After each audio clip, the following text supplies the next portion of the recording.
வணக்கம் நண்பர்களே. சொந்தமா ஒரு உணவுத் தொழில் தொடங்கணும்னு உங்களுக்கு ஒரு பெரிய கனவு இருக்கா? சூப்பர். ஆனா இந்த எஃப்எஸ்எஸ்ஐ லைசென்ஸ், அதுக்கு எவ்வளவு கட்டணம், விதிகள் அப்படின்னு கேட்ட உடனேயே அத்தாடி இது என்னடா வம்பா இருக்கு, நம்மளால இதெல்லாம் முடியாது போலயேன்னு ஒரு சின்ன பதட்டம் மனசுக்குள்ள வருதா? கவலையே விடுங்க. அந்த எல்லா குழப்பத்தையும் உடைச்சு விஷயத்தை உங்களுக்கு கண்ணாடி மாதிரி புரிய வைக்கதா இந்த முழுமையான அலசல். வாங்க உள்ள போலாம். நம்மள பல பேருக்கு சொந்தமா ஒரு சின்ன ஹோட்டல் வைக்கணும், ஒரு சூப்பரான பேக்கரி ஆரம்பிக்கணும், இல்லனா வீட்ல இருந்தே கை மணக்க சமைச்சு ஒரு சின்ன பிசினஸ் பண்ணணும்னு ஆசை இருக்கும். ஆனா இந்த லைசென்ஸ், ரெஜிஸ்ட்ரேஷன், சட்டம், ரூல்ஸ்னு கேட்ட உடனேயே ஐயையோ இதெல்லாம் ரொம்ப கஷ்டம், நமக்கு சரிப்பட்டு வராதுன்னு நினைச்சு அந்த கனவையே அப்படியே பெட்டிக்குள்ள பூட்டி வச்சிடுறோம். இனிமே அந்த பயமே தேவையில்ல. ஆமாங்க. இன்னைக்கு நாம இந்த எஃப்எஸ்எஸ்ஐ விதிகளை எக்தம் சுக்குநூறா உடைச்சு ரொம்ப எளிமையா பார்க்க போறோம். இந்த முழு அலசலையும் நீங்க பார்த்து முடிக்கும்போது, அட போங்கப்பா, இவ்வளவுதானா விஷயம், இதுக்கு போய் இவ்வளவு நாளா மண்டையை போட்டு உடைச்சுக்கிட்டமே அப்படின்னு நீங்களே சொல்லுவீங்க. ஒரு விஷயத்த ரொம்ப தெளிவா சொல்றேன். இத முழுசா கேட்டு முடிச்சா நீங்களே 4 பேருக்கு இத சொல்லி கொடுப்பீங்க. சரி, ஆரம்பிக்கலாமா? இதுதான் நம்மளோட பிளான். முதல்ல எஃப்எஸ்எஸ்ஐனா என்ன, எதுக்கு இந்த குழப்பம்னு பார்ப்போம். அடுத்து இந்த எல்லா கதைக்கும் ஒரே ஒரு சூப்பர் ஹீரோ மாதிரி இருக்கிற அந்த ஒற்றை மந்திர விதியை பார்ப்போம். அதுக்கப்புறம் ஒவ்வொரு தொழில் வகைக்கும், அதாவது உணவை தயாரிக்கிறவங்க, விற்கிறவங்க, பரிமாறுறவங்கன்னு எல்லாருக்கும் இந்த விதி எப்படி பொருந்தும்னு விளக்கமா பார்த்துட்டு கடைசியா சில முக்கியமான ரொம்ப சந்தோஷமான தகவல்களோட முடிக்க போறோம். முதல்ல எஃப்எஸ்எஸ்ஐ, அதாவது இந்திய உணவு பாதுகாப்பு மற்றும் தர நிர்ணய ஆணையம். இந்த பெரிய பேரை கேட்டு பயப்படாதீங்க. சிம்பிளா சொல்லணும்னா, நாம சாப்பிட்ற சாப்பாடு சுத்தமானதா, பாதுகாப்பானதா, தரமானதா இருக்குன்னு உறுதி பண்றதுதான் இவங்களோட வேலை. அதனால நீங்க சாப்பாடு சம்பந்தமா எந்த தொழில் செஞ்சாலும் இந்த உரிமம் வாங்குறது ரொம்ப ரொம்ப முக்கியம். இது சட்டப்படி தேவைங்கிறத தாண்டி உங்க கஸ்டமருக்கு உங்க கடை மேல ஒரு அசைக்க முடியாத நம்பிக்கையை கொடுக்கும். சரி, இப்போதான் மெயின் பிக்சருக்கே வரும். நீங்க சின்னதா ஒரு தள்ளுவண்டி கடை வச்சிருந்தாலும் சரி, பெரிய ஃபேக்டரி நடத்தினாலும் சரி, உங்களுக்கு என்ன உரிமம் தேவை, எவ்வளோ கட்டணம் கட்டணும்னு ஒரே ஒரு விதி தான் முடிவு பண்ணுது. அதுக்கு பேரு தான் 3 அடுக்கு வருவாய் விதி. இதை மட்டும் நீங்க மனசுல ஆணி அடிச்ச மாதிரி வச்சுக்கிட்டீங்கன்னா எல்லா குழப்பமும் தீந்த மாதிரி. ஆஹா, வந்துருச்சு நம்ம மேட்ரு. இப்ப இந்த அட்டவணைய நல்லா கவனிங்க. இதுதான் அந்த மந்திரம். ரொம்ப ரொம்ப சிம்பிள். உங்களுடைய ஒரு வருஷம் மொத்த வியாபாரம், அதாவது ஆனுவல் டர்ன்ஓவர் 1.5 கோடி ரூபாய்க்கு உள்ள இருந்தா நீங்க வெறும் பதிவு செஞ்சா போதும். அதுக்கு வருஷத்துக்கு கட்டணம் வெறும் 100 ரூபாய் தான். ஆமா, வெறும் 100 ரூபாய். அடுத்து உங்க வருமானம் 1.5 கோடியிலிருந்து 50 கோடி வரைக்கும் இருந்தா நீங்க மாநில உரிமம் வாங்கணும். அதுக்கு வருஷத்துக்கு 5000 ரூபாய் கட்டணும். ஒருவேளை உங்க பிசினஸ் நல்லா வளர்ந்து உங்க வருமானம் 50 கோடி ரூபாய்க்கு மேல போகுதுன்னா நீங்க மத்திய உரிமம் வாங்கணும். அதுக்கு வருடாந்திர கட்டணம் 7500 ரூபாய். அவ்வளவுதாங்க விஷயம். உங்க வருமானத்தை பாருங்க, உங்க லைசன்ஸை கண்டுபிடிங்க, உங்க கட்டணத்தை தெரிஞ்சுக்கோங்க. என்னங்க, இப்ப மனசுக்குள்ள அப்படியே ஜில்லுன்னு இருக்கா? அடங்கோக்கும் மக்கா, ஒரு பெரிய மலையை தூக்கி வச்ச மாதிரி இருந்த பாரம் இப்போ ஒரு இறகு மாதிரி ஆகிடுச்சுன்னு தோணுதா? ஆமா, இந்த ஒரு விதியை மட்டும் புரிஞ்சுக்கிட்டா போதும். இனிமே நம்ம பார்க்க போற எல்லா தொழில் பிரிவுகளுக்கும் இந்த ஒரு விதியை தான் நம்ம அப்ளை பண்ண போறோம். வாங்க ஒவ்வொரு தொழில் வகையா பிரிச்சு மேயலாம். முதல் பிரிவு உணவு தயாரிப்பாளர்கள், அதாவது ஒரு உணவுப் பொருளை உருவாக்குறவங்க. இவங்கள நாம சிம்பிளா த மேக்கர்ஸ்னு சொல்லலாம்.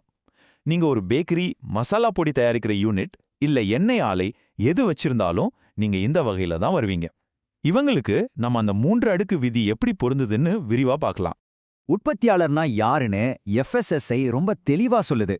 நீங்களே ஒரு பொருளை உற்பத்தி செஞ்சாலும் சரி, இல்ல வேற ஒருத்தர்கிட்ட கொடுத்து தயார் செஞ்சு உங்க பிராண்ட் பேர்ல ஸ்டிக்கர் ஒட்டி விற்பனை செஞ்சாலும், அதாவது ரீலேபிளரா இருந்தாலும் சரி, இல்லனா மொத்தமா வாங்கிட்டு வந்து சின்ன சின்ன பாக்கெட்டா போட்டு விற்பனை செஞ்சாலும், அதாவது ரீபேக்கரா இருந்தாலும் சரி, நீங்க ஒரு உற்பத்தியாளர் தான். இந்த 3 பேருமே இந்த ஒரே கேட்டகரிக்குள்ள தான் வருவாங்க.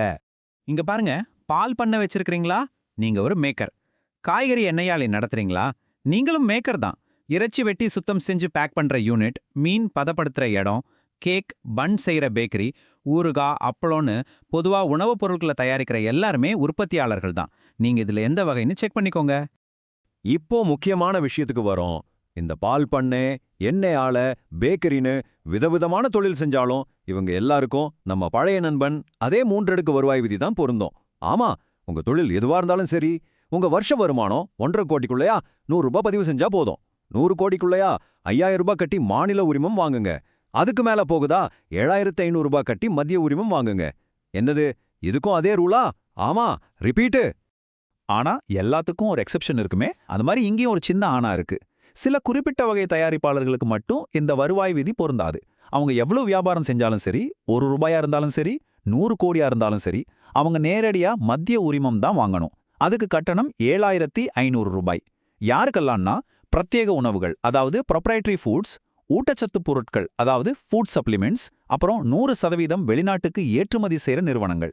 இவங்கெல்லாம் நேரா சென்ட்ரல் லைசன்ஸ்க்கு அப்ளை பண்ணணும். சரி, மேக்கர்ஸ் பத்தி பார்த்தாச்சு. இப்போ அடுத்த பிரிவுக்கு போலாம். இவங்க பொருளை உருவாக்குறதில்ல, ஆனா உருவாக்கிய பொருளை மக்கள்கிட்ட கொண்டு சேர்க்கிற முக்கியமான ஆட்கள். அதாவது விற்பனையாளர்கள் மற்றும் விநியோகஸ்தர்கள். இவங்கள த மூவர்ஸ் அண்ட் செல்லர்ஸ்னு சொல்லலாம். வாங்க இவங்கள பத்தி பார்ப்போம். இன்னும் தெளிவா சொல்லணும்னா, ஒரு பொருள் ஃபேக்டரியில இருந்து உங்க வீட்டுக்கு எப்படி வருதுன்னு யோசிச்சு பாருங்க. மத்தவங்க தயாரிச்ச உணவுப் பொருட்களை வாங்கி குடோன்ல சேமித்து வைக்கிறவங்க, ஒரு இடத்துல இருந்து இன்னொரு இடத்துக்கு லாரியில ஏத்திட்டு போறவங்க, அப்புறம் கடைசியா நம்ம தெருமுக்கு அண்ணாச்சி கடையில அதை விக்கிறவங்க, இவங்க எல்லாரும் இந்த கேட்டகரிக்குள்ள தான் வருவாங்க. இந்த சப்ளை செயின்ல நீங்க எங்க இருக்கீங்கன்னு பாருங்க. பாருங்க, குளிர்பதன கிடங்குகள் வச்சிருக்கீங்களா? லாரி, டேங்கர் மூலமா உணவுப் பொருட்களை கொண்டு போறீங்களா? மொத்தமா வாங்கி சின்ன கடைகளுக்கு போடுற ஹோல்சேல் வியாபாரியா? இல்ல ஒரு கம்பெனியோட டிஸ்ட்ரிபியூட்டரா? நம்ம தெருமுக்குல இருக்கிற பெட்டிக்கடை, மளிகை கடை, கறிக்கடை மாதிரி சில்லறை விற்பனையாளரா? ஏன் வெண்டிங் மிஷின் மூலமா பிஸ்கெட், கூல்ட்ரிங்க்ஸ் விக்கிறவங்க கூட இந்த வகையில தான் வருவாங்க. இப்போ உங்க மனசுல என்ன ஓடுதுன்னு எனக்கு தெரியும். ஆமா, நீங்க நினைக்கிறது 100க்கு 100 சரிதான். வந்ததுடா நம்ம ரூலு. இவங்களுக்கும் அதே 3 அடுக்கு வருவாய் விதி தான். நீங்க ஒரு சின்ன மளிகை கடை வச்சிருந்தா, உங்க வருடாந்திர வியாபாரம் 1.5 கோடிக்கு கீழ இருந்தா 100 ரூபாய் பதிவு செஞ்சா போதும். நீங்க ஒரு பெரிய டிஸ்ட்ரிபியூட்டரா இருந்தா, உங்க வருமானத்தை பாருங்க, அதுக்கு ஏத்த மாதிரி மாநில அல்லது மத்திய உரிமம் வாங்குங்க. ரொம்ப சிம்பிள். இங்கேயும் 2 விதிவிலக்குகள் இருக்கு. ஒன்னு, வெளிநாட்டுல இருந்து உணவுப் பொருட்களை இறக்குமதி பண்றவங்க. இவங்க ஒரு நாட்டுக்கும் இன்னொரு நாட்டுக்கும் இடையிலான வியாபாரம் பண்றதால நேரடியா சென்ட்ரல் லைசன்ஸ் வாங்கணும். 2வது, அமேசான், ஸ்விக்கி, சொமாட்டோ மாதிரி ஆன்லைன் தளங்கள் மூலமா உணவு விற்பனை செய்றவங்க. இவங்களோட வியாபாரம் நாடு தழுவியது, அதனால இவங்களும் நேரடியா மத்திய உரிமம் தான் வாங்கணும். 2 பேருக்குமே கட்டணம் 7500 ரூபாய். நம்மளோட கடைசி மற்றும் நம்ம எல்லாருக்கும் ரொம்ப பரிச்சயமான ஒரு பிரிவு, உணவு சேவை நிறுவனங்கள். அதாவது உணவை தயாரிச்சு மக்களுக்கு அன்போட பரிமாறுறவங்க. இவங்கள த சர்வர்ஸ்னு சொல்லலாம். நம்ம தினமும் 3 வேளை சாப்பிட்ற ஹோட்டல், கேண்டீன் எல்லாமே இந்த வகைக்குள்ள தான் வரும். இது ரொம்ப முக்கியமான பிரிவு. இந்த பட்டியல பாருங்க.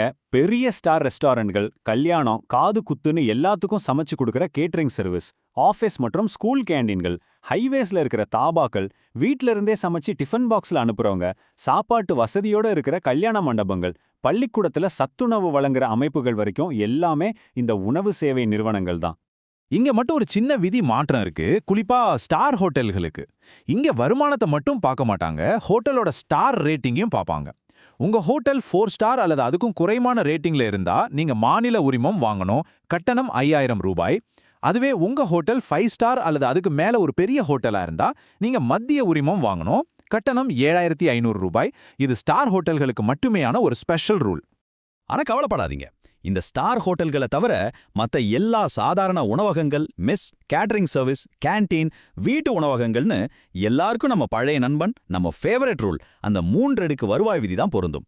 சோ உங்க ஆண்டு வருமானத்தை பாருங்க, அதுக்கேத்த மாதிரி 100 ரூபாய் பதிவையோ, 5000 ரூபாய் மாநில உரிமத்தையோ, இல்ல 7500 ரூபாய் மத்திய உரிமத்தையோ தேர்ந்தெடுங்க. எல்லாம் ரொம்ப சிம்பிள். ஓகே, இது வரைக்கும் நாம விதிகளை பத்தி பார்த்தோம். இப்போ கிளைமேக்ஸ்க்கு வந்தாச்சு. ரொம்பவே முக்கியமான, உங்களுக்கு ஆச்சரியத்தையும் சந்தோஷத்தையும் படுக்கக்கூடிய சில தகவல்களை பார்க்க போறோம். இது வெறும் தகவல் மட்டும் இல்ல, நம்ம எல்லாருக்கும் இருக்கிற ஒரு சமூக பொறுப்பும் கூட. இந்த ஸ்கிரீன்ல இருக்கிற நம்பரை பாருங்க. 0, 1 ரூபாய் கூட இல்ல.